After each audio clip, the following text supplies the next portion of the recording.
Welcome back. If you just joined us, you're watching the Newspaper Review live on Citizen TV's Power Breakfast Show. I'm joined by a panel of lawmakers to help me look at some of the issues in the dailies. Honorable Elachi, Honorable Wamalwa, Honorable Kinoti, and Honorable Kajwang. And we carry on with our discussion now. And we take a look at Nation page 8. The Deputy President's wife, Rachel Ruto, has asked Kenyans to forgive the Jubilee administration for failing to meet some expectations. She says, and I quote, "I know some people are blaming the government for failing to act on time to prevent a number of problems currently facing the country, including food shortage and drought-related challenges. As God's servant and wife to the Deputy President, I plead with you for forgiveness." Honorable Elachi, you were in that rally. Just give us insight into those sentiments, and I hope it's not a case of being misquoted here. Go ahead. No, not misquoted. I think when you are asking for forgiveness and repentance, you don't misquote it. You say, and she said that, and I believe it is important because when you take responsibility, that is why we have husband and wife, and that's why families take responsibility of each other. And I think it's a very, it's something we have only seen in the U.S., where you find leaders come out and support each of their. Either the wife will support the husband or the husband will support the wife. And for me, when I look at that, first of all, why Laikipia, I think before even we go, because I think the media only picked now what she, the purpose of everything was first of all just to bring the Laikipia people from both sides together. And I think it was not a Jubilee or whatever, it was a prayer for the people of Laikipia. And the most important thing is when you look at what young people were saying is that they have also engaged into things they feel has not been right in terms of going for each other, this issue of cattle rustling, this issue of getting into ranches. And I think for them as a county, they just want to see how do we come back together, because there are 23 tribes living in Nanyuki. So you feel the setting was appropriate for the message the Deputy President's wife put out? And Senator Kajwang, do you agree with what she said? Well, there is something graceful about that admission by Madam. There is a difference in terms of approach to issues, in terms of the level of arrogance, in terms of the level of empathy between the wife and the husband. Because it is not usual for us to hear someone who is at such a high rank admitting that there could be failures. On the other hand, what the men have been saying consistently, including the President when he addressed his last joint sitting of Parliament, is that we have fulfilled all our pledges. And yet, for those of us who have come from the village, I came from the village yesterday, life is extremely difficult for many Kenyans. And I think sometimes it takes a mother's touch to empathize and understand the problems people are going through. And I'm happy that she has picked on the issue of food. Because the issue of food, it affects women, it affects children, it affects everybody. And this is a realization that the message that we've been talking about on mismanagement of the food crisis is sinking, and it has reached the highest levels. We have always said that yes, drought is a natural phenomenon, but famine is man-made. And so when Madam apologizes, I don't think she's apologizing for drought, because drought is something that is caused by God. But she's apologizing for the mismanagement that has brought us to a situation where we've got famine, and to a situation where we are now subsidizing maize farmers from Mexico. Do you wish that apology was coming from the President or his deputy or some high-ranking Jubilee official? I do wish it came from there, but you know, what we have seen the last 4 years in terms of arrogance and hubris, perhaps we might not get that very soon. But I'm glad that Madam was graceful enough to talk to the hearts of many mothers who are suffering because they cannot access food, which is a basic constitutional right, which Senator Elachi came up with a food security bill in Parliament. Madam has placed her finger right in the part that itches most Kenyans. Honorable Kinoti, your comments? I think that's an excellent move, and I wish to thank Her Excellency for such a step. And I wish this spirit could sink among its leaders. I'm happy Meru neighbors like Laikipia, and the biggest problem we have in our county now is not actually famine, is violence, because some of people running for the top office in the county, the governor, it has become so difficult for anyone to apologize to the other, the incumbent senator and the incumbent governor. We had clashes during the national celebrations of Jamhuri Day in December 2016.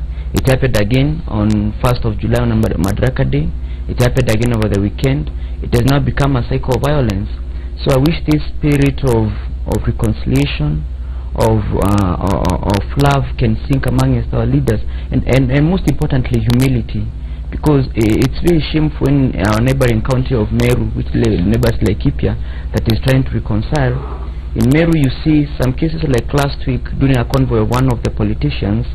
One of the ladies participating, her hand was cut through the window of the car, and no leader comes out to apologize or to plead to his supporters not to engage in violence. So this is all we see is chest thumping. We should see more of. We should see more of this all over Kenya, so that as we go towards the elections, we don't engage in chest thumping, but in more of humility and reconciliation. Honorable Omalo, your take on the Deputy President's wife's statement? I think I want to salute Her Excellency Rachel Ruto. Rachel Ruto, I've interacted closely with her. She's been in my constituency, visiting some schools for mentorship program, and she really portrays these family values. So to me, I wish it had come from the President and the Deputy, because Kenyans are suffering. When you look at the drought that we're talking about, the drought, the government's responsibility is to focus and have a mitigating strategy. When you look at the food shortage in this country, it also linked to borrowing. The Kibaki government, I want to link it. Okay. The Kibaki government, the 10 years in power, borrowed about 800 billion. The Jubilee government, the only 4 years have been in power, they've borrowed almost to 4 trillion. And when you borrow heavily, of course you have to pay back. And for you to pay back, you can only get that revenue through taxation. So the country is being taxed for the sake of paying back the excessive loans that you've borrowed. And it leads to cases of inflation. Right now the cost of living... But I thought the issue is the unavailability of food. No, I'm trying to link it. Go ahead. I'm trying to just listen to this chain. You're linking it from very far. Yeah, I'm not very far. Carry on. I started by saying... Yes. Remember, Kibaki government got this economy at ICU. The GDP was growing at a negative rate, and it came to the high of almost 7%, 8%. And within the 10 years it was in power, it borrowed 800 billion. So it was borrowing wisely. This Jubilee government has been borrowing excessively, and within the 4 years it has borrowed close to 4 trillion. And this money you are borrowing, you have to pay back. And for you to pay back, you must tax the Kenyans. So these Kenyans, taxation, you are paying higher on some of these basic foods. So you end up getting those prices at a higher price, because you want to tax so that you get revenue to pay back the loans. Every baby that is being born is being born with a debt on his head or on her head. So this is excessive borrowing, and a lot of that money is being wasted in terms of corruption. We are paying back heavily. The cost of living is very high, starting from unga, starting from milk, sugar. So for how long are we going to forgive this government? Do you agree with his the mistakes are too many. With his borrowing and absolutely. While I appreciate mistakes are too many, the biggest challenge I always face about my brothers is you are not telling Kenyans the mistakes are many. We don't have mistakes. We will not borrow. We will be removing money from this treasure which is in Kenya and doing this. But having said that, just a minute, Mheshimiwa. We agreed we want democracy. We agreed we needed to expand Kenya, have more governments to come in so that we expand fast.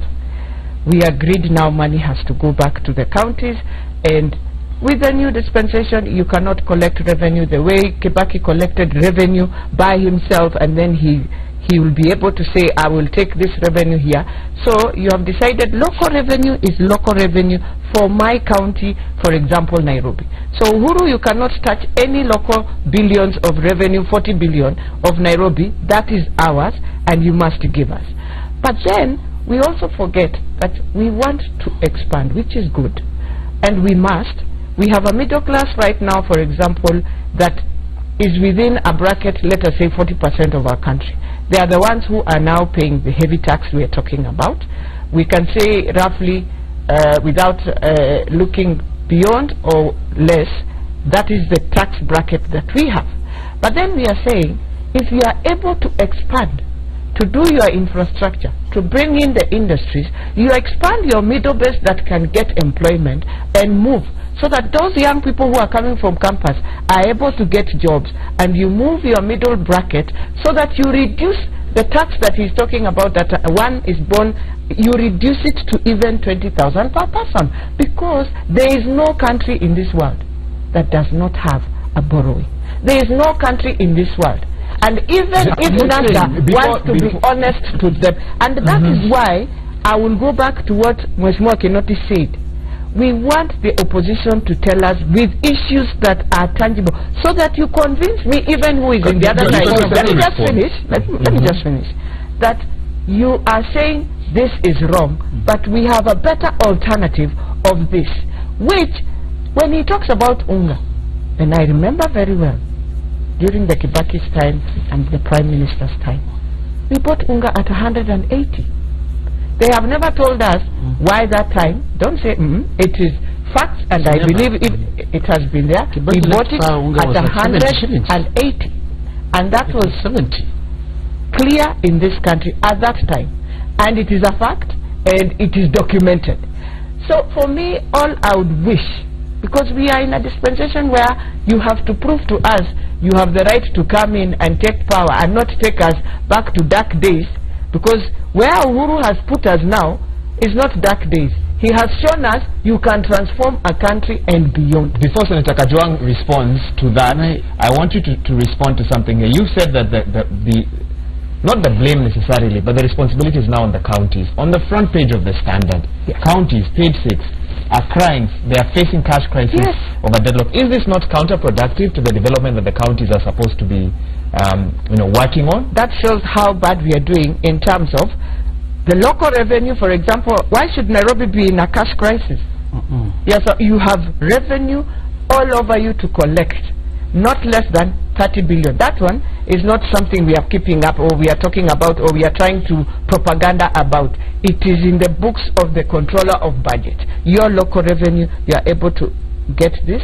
And so whatever you get even from the national government, in fact, if we followed what the law was saying at that time, Nairobi is supposed to be out of among the counties that we are not supposed to be giving money now. They are supposed to be on their feet, moving on, and now helping other counties to come up. There's a difference between potential and actual. Look at the bylaws of Nairobi. There's a dog tax in this city. If you own a dog, you're supposed to pay a tax. How many people pay taxes for their dogs? So that is a potential local revenue. But the actual implementation is different. And it is not just a failure of the government. It's about culture. It's about our people. For you to cut a tree in Nairobi, you're supposed to get a license. That is potential revenue. But how many of us are going to the city council offices that want to cut a tree? So please, take a little money for that. So we must differentiate. And in the 4 or 5 years of devolution, I think there have been significant problems in realizing the potential local revenue collection. But now, even where counties have got a power to raise revenues locally, it does not take away the responsibility of the state or to share the national revenues that are collected. But let me come back to the issue of debt. The Eurobond, just like SGR, just like Vision 2030, just like Konza City, all these were conceptions of the Grand Coalition government.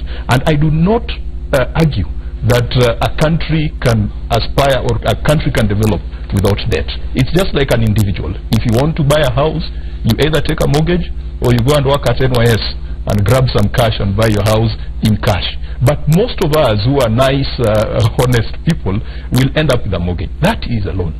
When we floated the idea of going Eurobond, we knew that we were going to raise money and all that money was going to come to Kenya.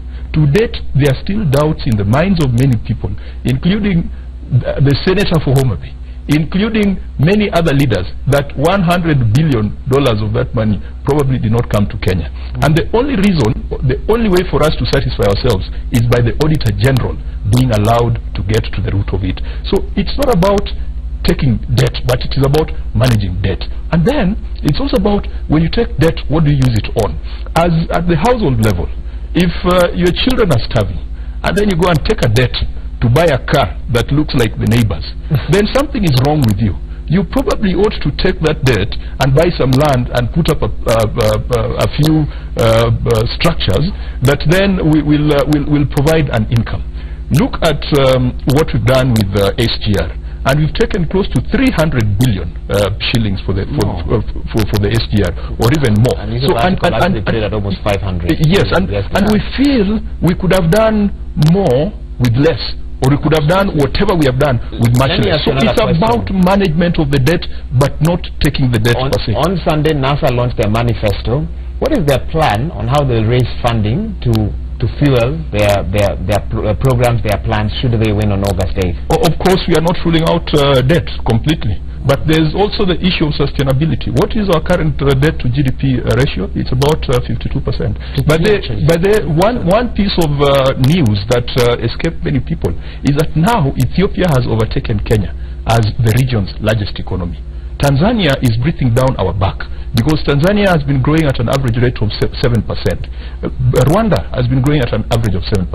It's Uganda where growth has receded to about 3.5%. Kenya, our growth has been stagnating between 3-4%. In fact, what we are now talking about is the compound growth rather than the year-on-year growth. The debt that we are taking is sinking this country, it's crippling this country. It can only make sense, just as a final word, it can only make sense if it is utilized properly. We must ask ourselves that if we took all this debt, why is it that the 1 million acre farm in Galana has become a white elephant? Honorable Kinoti, just to get your comments on this, Senator Kajwang, of course, Honorable Chris, very worried about our debt levels, but we notice that international agencies, the World Bank, the IMF, yes, they've raised concern, but not to the level that we're hearing here in studio today. So what do you think is the real situation regarding the debt in our country? I think, as Senator said correctly, the issue is not taking the debt. The issue is what do you put the use into. And the biggest problem we have in this country, according to me, one of the biggest problems, first are the county governments. Because this country is spending so much in funding the county governments, but Senator Kajwang, I think, oversights our county, is not nominated as Senator Elachi is. I would wish senators would put to us into the picture on into what use is this money going into. Because many of the devolved functions that should fuel the growth of this country are supposed to be managed by the counties. That is Finda roads, because like in my constituency, which is the largest constituency in Meru, when there was a new classification of roads, only 4 roads out of thousands of roads in my constituency are now under the county government, are now under the national government. All the other roads are under the county government. Water infrastructure development should be done by the county government. Things like agriculture should be done by the county government. So if we can have a system that ensures the county government's work, and that is the responsibility of the Senate, not the national government, it will be very difficult for the president. You're challenging them, right? I'm challenging them, and because taking into account my county, for instance, or even Nairobi, as Senator mentioned, if we can see the right use of these resources, because much of the money we are collecting through taxes are going to funding the counties, but we're not seeing any growth that is being inspired by the counties, and that is where the problem is. Secondly, I think we should inspire industrialization. That can be done by the counties or even the national government, because that is what will increase our production, and that is what will ensure we're able to export more than we're importing, and that is where we will grow our economy. Senator, I'd like you to respond to... Yes, I just wanted to respond on behalf of the senators. On behalf of the senators. And also the issue of collection of revenue. Is that one, for me, if the county governments were able to employ a ward representative, then what is your work as a ward representative if still you cannot even give data to say, in my ward, I have this and this in terms of our local revenue, opportunities where we can tap on our local revenue. So why are you paying this guy to be your political pillar to know who is talking about you, because that is what the governors do. This one is talking about you, the ward representative will inform you. This one is about to move and do, yeah, that's what they are doing, and they are earning very good like salaries. spies of sorts. They are spies. So in some counties they are even beyond spies, because you cannot even come there and do anything in 2 minutes without. So if that you are able to do that, it means you are able also to tell your governor, within this local unit of my ward, we have 5 markets.